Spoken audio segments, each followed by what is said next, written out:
साथियों, इस वीडियो में मैं आपसे बात करने जा रहा हूं। जैसा कि आप सभी को मालूम है, आरएसएसबी बोर्ड द्वारा महिला प्रवेशक एग्जाम आज आयोजित किया गया है। इस वीडियो में मैं आपसे बात करने जा रहा हूं डीवी यानी कि डॉक्यूमेंट वेरिफिकेशन, दस्तावेज सत्यापन के लिए कौन सी रैंक तक वाली महिला कैंडिडेट को शामिल किया जाएगा, उसके बारे में चर्चा करने जा रहा हूं। वीडियो पसंद आए तो वीडियो को लाइक कीजिए, चैनल जरूर सब्सक्राइब कीजिए। और इसके अलावा आज का पेपर आपका कैसा हुआ है और आंसर की मिलाने के बाद आप कमेंट बॉक्स में हमें ज़रूर बताइएगा 150 क्वेश्चन में से आपके क्वेश्चन कितने सही हुए। क्योंकि पेपर आपने दिया है, पेपर का लेवल कैसा था ये भी आपको मालूम है, 150 में से कितने क्वेश्चन सही हुए ये भी आपको मालूम है। इसलिए आप कमेंट बॉक्स में दो चीज़ें ज़रूर बताना, एक तो 150 में से कितने क्वेश्चन सही हुए और दूसरी आपकी कौन सी कैटेगरी है, जिससे कि आप सभी के एनालिसिस के आधार पर मैं आपके लिए एक्सपेक्टेड कट ऑफ का वीडियो भी इसी यूट्यूब चैनल पर लेके आ सकूं।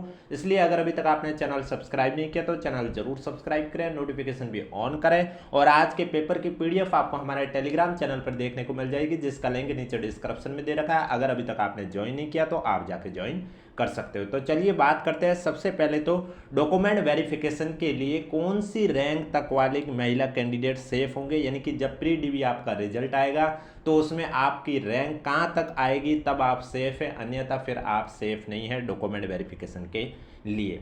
और उससे पहले जैसे कि आपको मालूम है, आज के पेपर में नेगेटिव मार्किंग भी 1 तिहाई थी, 150 क्वेश्चन थे, पेपर आपका 200 नंबर का था। और आपको मालूम है इसमें 10% से ज़्यादा अगर क्वेश्चन में गोले नहीं भरे तो आपका भी रिजल्ट अयोग्य कर दिया जाएगा, फिर चाहे आपके नंबर कट ऑफ से ज़्यादा भी क्यों ना हो। यानी कि 150 क्वेश्चन के 10% होते हैं 15 क्वेश्चन। अगर आज के पेपर में आपने भी एक बार ओएमआर शीट की जो कार्बन कॉपी वो चेक कर लीजिए कि अगर आपने भी 15 से ज़्यादा ऐसे क्वेश्चन है जिसमें गोले नहीं भरे हैं तो आपका रिजल्ट अयोग्य हो जाएगा। आप रिजल्ट का वेट ना करें, चाहे आपके नंबर कट ऑफ से ज़्यादा भी क्यों ना आ जाए। और 15 से कम जिन्होंने गोले, यानी कि किसी के अगर 13 गोले छूट गए हैं या 12 छूट गए या 11 छूट गए तो फिर उनके पर क्वेश्चन 1 तिहाई के हिसाब से नंबर कटेंगे। और ये मैं आपको एग्जाम से पहले भी बता चुका था कि अगर आपको किसी भी क्वेश्चन का आंसर नहीं आ रहा था तो आपको 5 ऑप्शन फिल करके आना था, जिससे ना तो आपके नंबर कटेंगे और न ही आपके रिजल्ट अयोग्य किया जाएगा। तो चलिए अब बात करते हैं कि जो आपके पद है उसके 2 गुना को डीवी के लिए शामिल किया जाता है डॉक्यूमेंट वेरिफिकेशन के लिए। तो उस हिसाब से हर कैटेगरी में कौन सी रैंक तक के कैंडिडेट, उनकी रैंक कहां तक आएगी तब तक उनका है वो डॉक्यूमेंट वेरिफिकेशन के लिए बुलाया जाएगा, उसके बाद उनका बुलाना संभव नहीं है। तो जैसा कि आप सभी को मालूम है, महिला प्रवेशक भर्ती एग्जाम में टोटल आपके 72 पद थे, जिसमें से 72 में से नॉन टीएसपी की बात करें, गैर अनुसूचित क्षेत्र में 57 पद थे। और टीएसपी में बात करें तो टीएसपी में आपके 15 पद थे। अब हॉरिजेंटल रिजर्वेशन को भी इनमें से हटाना होता है। किस तरह से वो हटाए जाते हैं, कुछ कुछ साथियों को समझ में नहीं आता है कि हॉरिजेंटल के पद किस तरह से फिल किए जाते हैं, तो वो भी मैं आपको बता देता हूँ।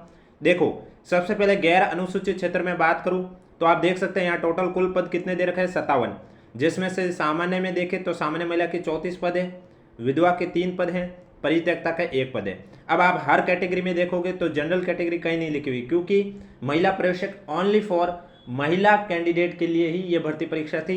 इसलिए आपको हर कैटेगरी में सबसे पहले जनरल की जगह सामान्य महिला देखने को मिल रहा है।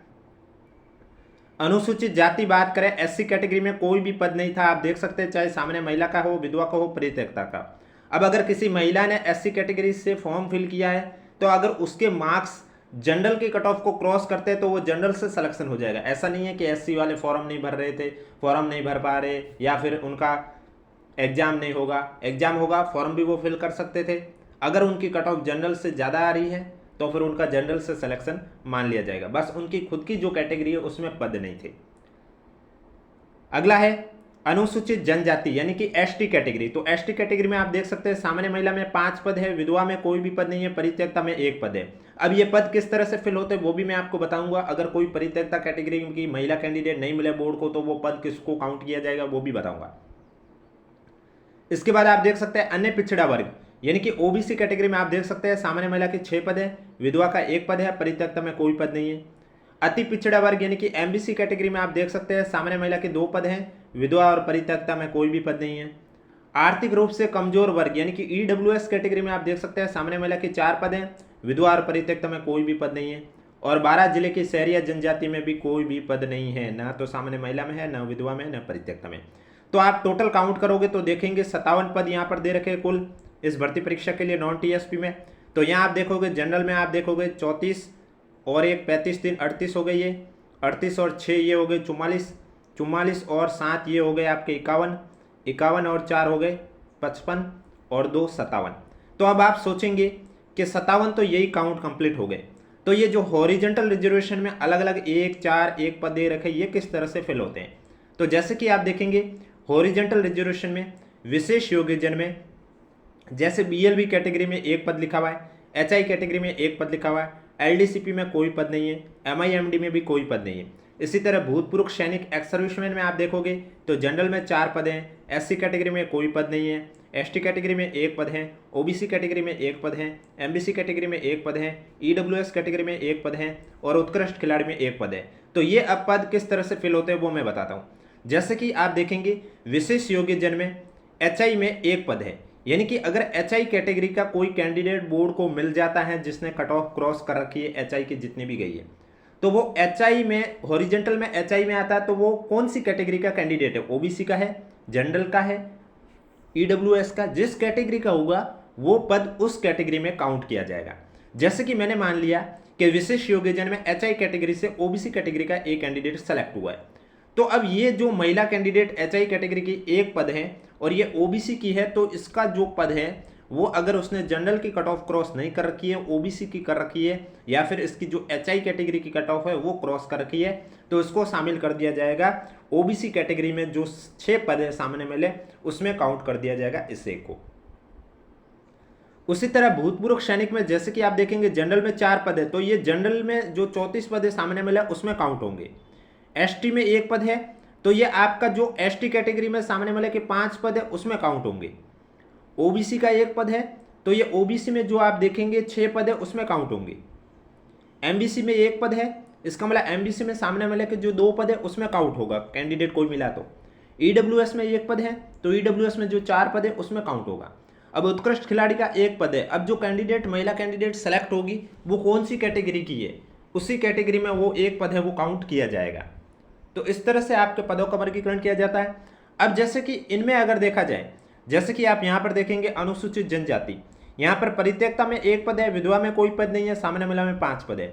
अब बोर्ड को अगर अनुसूचित जाति से परित्यक्ता कैटेगरी में 1 पद है लेकिन बोर्ड को कैंडिडेट नहीं मिलता है, कोई महिला कैंडिडेट परित्यक्ता कैटेगरी की नहीं मिलती है, तो बोर्ड उसी अनुसूचित जाति में अनुसूचित जनजाति में विधवा कैटेगरी में चेक करेंगे। अगर कोई महिला कैंडिडेट मिल जाए तो विधवा में मिल जाते तो उन्हें ले लिया जाएगा, अगर उसमें भी नहीं मिलता है तो फिर इसी कैटेगरी की जनरल महिला है उसके साथ ये पद ऐड कर दिया जाएगा, यानी कि यहाँ 5 की जगह 6 हो जाएंगे अगर कैंडिडेट नहीं मिलेंगे।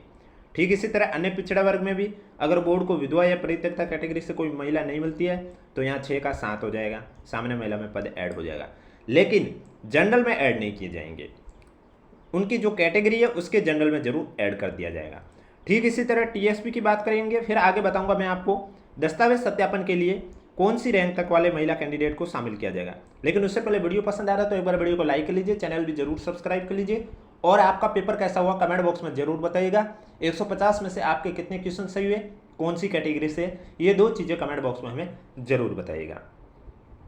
अनुसूचित क्षेत्र में बात करें यानी कि टीएसपी में बात करें तो आप देखेंगे टोटल 15 पद है, जिसमें से जनरल कैटेगरी की बात करें तो जनरल में सामने मिला के 11 पद है, विधवा के 2 पद हैं, परित्यक्ता में कोई भी पद नहीं है, अनुसूचित जाति के लिए कोई भी पद नहीं है। एससी कैटेगरी में आप देखोगे तो ना तो नॉन टीएसपी में कोई पद मिला और न ही टीएसपी में कोई भी पद मिला। अनुसूचित जनजाति की बात करें यानी कि एसटी कैटेगरी की बात करें तो एसटी कैटेगरी में सामने महिला का 1 पद मिला, विधवा कैटेगरी से 1 पद मिला। अब आप देखेंगे 15 पद है टोटल, 11 2 हो गए, ये 13 और 2 ये 15 हो गए। तो ये हॉरिजेंटल वाले किस में काउंट होंगे, जैसा कि मैंने अभी आपको कहा है उसी तरह आपके काउंट होंगे, यानी कि दिव्यांगजन में बीएलबी में कोई पद नहीं है, एचआई में कोई नहीं, एलडीसीपी का 1 पद है। अगर कोई महिला कैंडिडेट एलडीसीपी से क्वालिफाई होती है तो वो एक महिला कैंडिडेट कौन सी कैटेगरी से है उस कैटेगरी में उसको काउंट कर दिया जाएगा। एमआईएमडी एसएलडी में आप देखेंगे कोई पद नहीं है।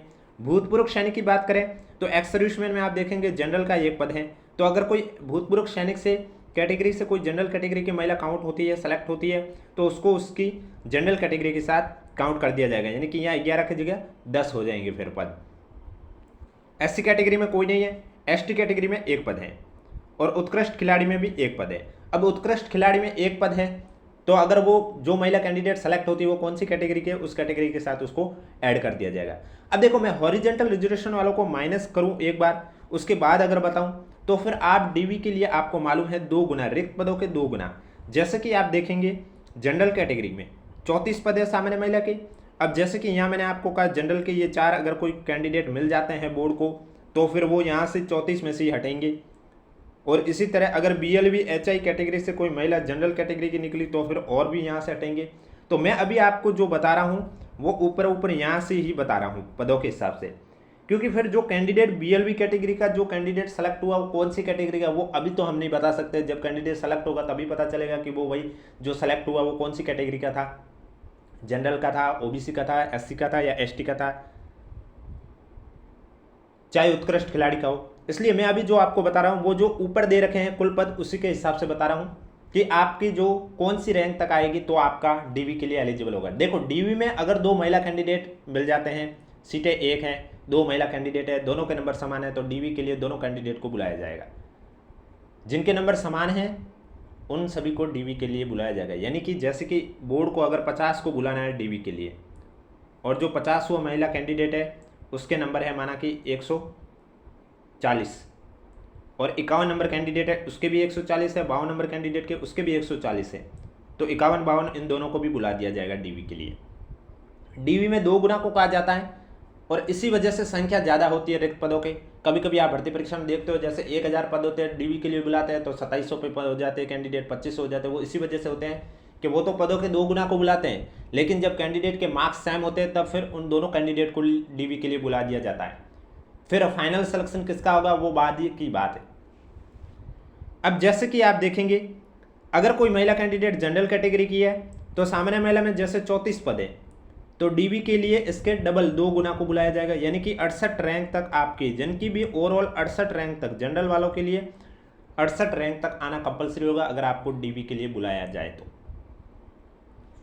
अब इसमें विधवा कैटेगरी की है तो उनकी 6 रैंक उनकी कैटेगरी में, ओवरऑल 68 तक तो जनरल की बात थी। यानी कि अगर ओबीसी कैटेगरी का है तो उनके थोड़ा सा आगे और बढ़ा देंगे, कैसे आगे बताऊंगा। अब परित्यक्ता है तो इनकी परित्यक्ता कैटेगरी में 2, अगर ये 68 के अंदर आ जाते तब ठीक है, 68 के अंदर नहीं आते हैं, थोड़ी बाहर रैंक है, तो इनकी परित्यक्ता कैटेगरी में चेक करना है कि इनकी रैंक 2 के अंदर आनी चाहिए डीवी के लिए, क्योंकि डीवी में 2 गुना रिक्त पदों के 2 गुना को शामिल किया जाता है। अब अनुसूचित जाति में तो कोई नहीं है। फिर है अनुसूचित जनजाति यानी एसटी कैटेगरी। अब एसटी कैटेगरी में जैसे कि जनरल में 5 पद है तो डबल हो जाएंगे 10 रैंक। अब देखो 68 तक वाले तो जनरल से सेलेक्ट हो जाएंगे। अगर 68 रैंक के अंदर कोई अनुसूचित जनजाति कैटेगरी की महिला भी है तो फिर उसको यहाँ पर 10 रैंक में काउंट नहीं करेंगे क्योंकि वो जनरल से सेलेक्ट हो चुकी है। अब 68 के बाद 10 कैंडिडेट अनुसूचित जनजाति की जो रैंक में आते हैं महिलाएं, वो महिलाएं डीवी के लिए एलिजिबल होगी। 68 की रैंक के बाद से अनुसूचित जनजाति की 10 महिलाएं और लिए जाएंगी। ठीक इसी तरह अन्य पिछड़ा वर्ग यानी कि 68 की रैंक के बाद ओबीसी कैटेगरी की 12 रैंक वाली और महिला कैंडिडेट को शामिल किया जाएगा, जिनकी रैंक 68 के बाद हैं और 12 रैंक तक वाले जो 12 महिला कैंडिडेट, चाहे वो 188 पर कंप्लीट हो चाहे 88 पे कंप्लीट हो, सिर्फ 12 महिला को डीवी के लिए बुलाया जाएगा। अब जैसा कि मैंने कहा अगर सेम नंबर है तो हो सकता है ये 12 का 16 भी हो सकता है, 18 भी हो सकता है। इसी तरह अति पिछड़ा वर्ग में 2 पद है तो इसका डबल 4 हो गया। यानी कि अति पिछड़ा वर्ग में 68 की रैंक के बाद 4 और महिला कैंडिडेट को शामिल किया जाएगा। नंबर समान होंगे तो दोनों को शामिल कर दिए जाएंगे, अगर नंबर सबके अलग अलग है तो फिर 4 महिला कैंडिडेट को शामिल किया जाता है। आर्थिक रूप से कमजोर वर्ग में 4 पद है तो इसका डबल 8, तो आर्थिक रूप से कमजोर वर्ग के 68 रैंक के बाद से 8 महिला कैंडिडेट को शामिल किया जाएगा। ठीक इसी तरह टीएसपी की बात करें तो टीएसपी में भी आप देख सकते हैं टोटल 15 पद है। तो सामान्य जनरल में आपके 22 रैंक तक वाले कैंडिडेट, फिर चाहे वो एससी के हैं, एसटी के हैं, जनरल के, उनको डीवी के लिए बुला दिया जाएगा। उसके बाद अनुसूचित जाति में कोई पद नहीं है। अनुसूचित जनजाति में जैसे कि जनरल का 1 पद है तो फिर 2 कैंडिडेट को बुलाया जाएगा। तो वो 22 रैंक के बाद अगर कोई 2 कैंडिडेट मिल जाए टॉप के अनुसूचित जनजाति के तो उनको डीवी के लिए बुला दिया जाएगा। तो आशा करता हूँ आप समझ गए होंगे कि कौन सी रैंक तक आपका स्कोर होगा तब आपको डीवी के लिए बुलाया जाएगा। यानी कि मोटे मोटे तौर पर देखा जाए तो 100 रैंक तक वालों को ही डीवी के लिए बुलाया जाएगा, क्योंकि इसमें ज़्यादा पद भी नहीं थे। आप देख सकते हैं 68 पद तक तो डीवी में देखा 2 गुना के हिसाब से जनरल के हो गए। बाकी फिर 12 ओबीसी के तो आराम से मिल जाएंगे, 68 से 100 रैंक तक आराम से 12 कैंडिडेट मिल जाएंगे। फिर ये जो हॉरिजेंटल रिजर्वेशन कैटेगरी है इनकी थोड़ी रैंक हाई भी होगी तो भी, यानी क्योंकि इन कैटेगरी में कैंडिडेट मिलते ज़्यादा नहीं हैं, इनकी कट ऑफ वैसे भी कम ही जाती है, तो उस हिसाब से इनकी रैंक है वो थोड़ी ज़्यादा दूर होगी तो भी चांस बनते हैं। बाकी जहाँ तक संभव है तो 100 रैंक तक कैंडिडेट मिल ही जाएंगे, क्योंकि एक दो कैंडिडेट ही चाहिए होते हैं, किसी में 7, किसी में 8, किसी में 6, किसी में 2, इस तरह से, क्योंकि पद भी तो कम है, 72 ही तो पद हैं। अब किसी भी साथी को कोई डाउट है तो नीचे कमेंट बॉक्स पूछिए।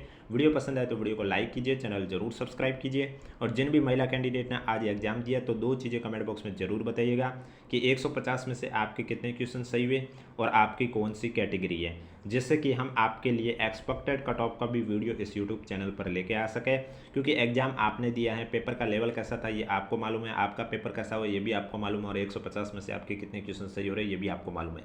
जब आप सभी हमें सही सही से एनालिसिस बताओगे कमेंट बॉक्स में तो हम आप सभी के रिव्यू के आधार पर ही एक्सपेक्टेड कट ऑफ पर विचार कर सकते हैं, अन्यथा फिर हवाबाजी करने का कोई मतलब नहीं है। और आज के पेपर के पीडीएफ आपको हमारे टेलीग्राम चैनल पर देखने को मिलेगी, जिसका लिंक नीचे डिस्क्रिप्शन में दे रखा है। अगर अभी तक आपने ज्वाइन नहीं किया तो आप जाकर ज्वाइन कर सकते हैं।